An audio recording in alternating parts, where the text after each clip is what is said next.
Alas 11 na ng gabi, nagpapahinga ka na. Tapos, biglang may nag-text. Client message, urgent, kailangan ko bukas. So, bumangon ka, binuksan mo yung laptop, kinancel mo yung plano mo para bukas. Kasi ano ba, choice mo, di ba? Client mo yan eh. Yan yung chaos. And if familiar ka dyan, let me show you kung gaano kalala yung pattern na ganyan. Gumising ka, you check your phone, may nag-message na pala 6 a.m.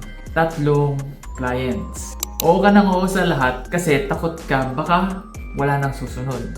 So what you do?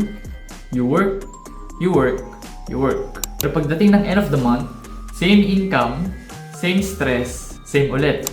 You do not have boundaries, wala kang process, what you do is puro react lang sa kung ano yung dumating. Ngayon, isipin mo to instead. Alas 8 ng gabi, sarado yung laptop mo. Silent yung phone. May nag-message na client, pwede naman bukas during business hours. Kasi you have a system. May clear na oras, may clear na process, and hindi ka tumatanggap ng lahat. What you do is pinipili mo and nagko-qualify ka.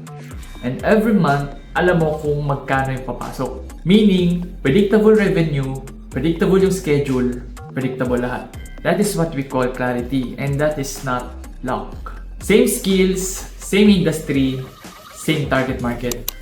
Ano yung pinagkaiba? May system yung isa wala. Yung isa nagre-react, yung isa nag-ooperate. Yung isa pagod, yung isa nag-scale.